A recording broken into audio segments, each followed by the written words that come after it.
that one. I don't actually fix these guys very often, partly because the running boards tend to be shot, but it still doesn't seem too bad. It's very greasy though. Well, it's a later one. Bloody triangle screws. Also, you can really see the grease there. Jeez. What do they do? Just bake this damn thing in WD-40? Open her up, and there's already grease. Ugh. This is what I have to put up with, ladies and gentlemen. A little bit of corrosion.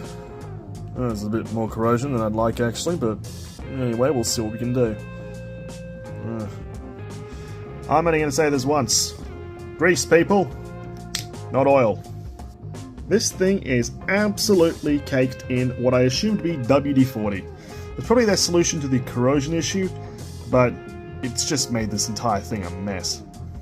I'm just going to start just throwing literally everything into the Windex and hoping for the best there as we move on to the motor. Please work. It's not too far gone, but definitely going to need a little bit of a hit with the special brushes over there. Also, really need to clean up this workbench. Ooh, Oliver.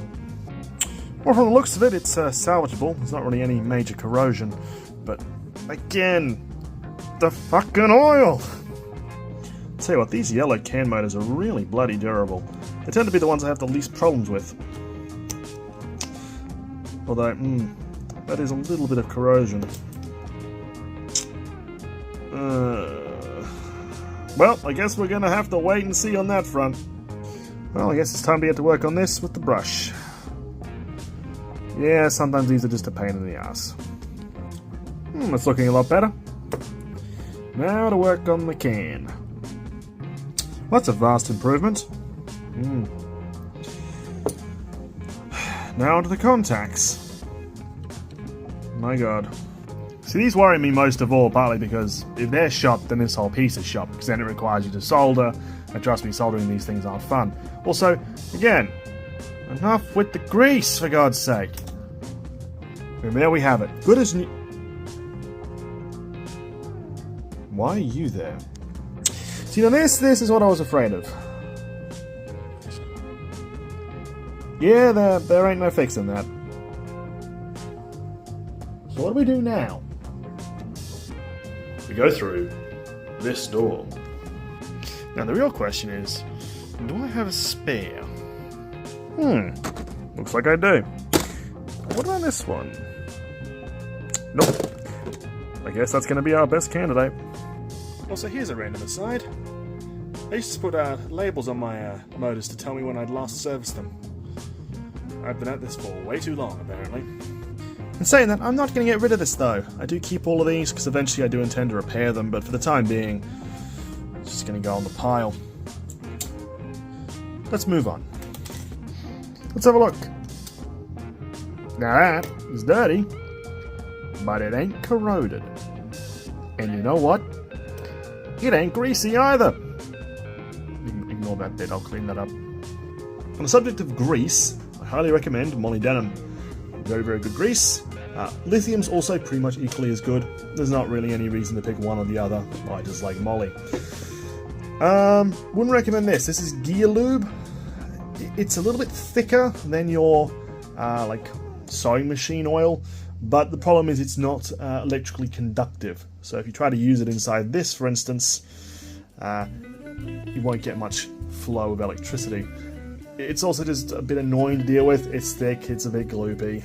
I'm not really sure how it's going to go long term inside here as well. I know moly's like lithium, it's got a very good lifespan. It just picks up dirt and debris, and that's basically what kills it off. This, I think it's more designed for metal on metal gear contact, or something that's a bit more high torque, not actually high speed. Although that's just my experience with it. By contrast, that was pretty easy. It's actually also fairly quiet. Now to move on to the rest of the greasy shit. The most frustrating part about this is actually this wheel set. It's all corroded up. My way of fixing this is one of two. Either I can go to the brushes, which will take me quite a while, or we can use some sandpaper and just gently roll it over. What I'll do is grab a piece of sandpaper in the wheel set, place it in like this. In fact, I really like these boards. They are the exact perfect size. And then I'll just start rubbing. Just like this, making sure that I spin the wheel set the entire time to make sure it's an even sand. And eventually it'll start to come up pretty good. You can't get it perfect, but as long as the wheels freely move, you're most of the way there. With all that in mind, it brings me to another point, and that's partly why I don't repair Rusties often. Firstly, they're not really worth a lot. Rusty was made for quite a long time.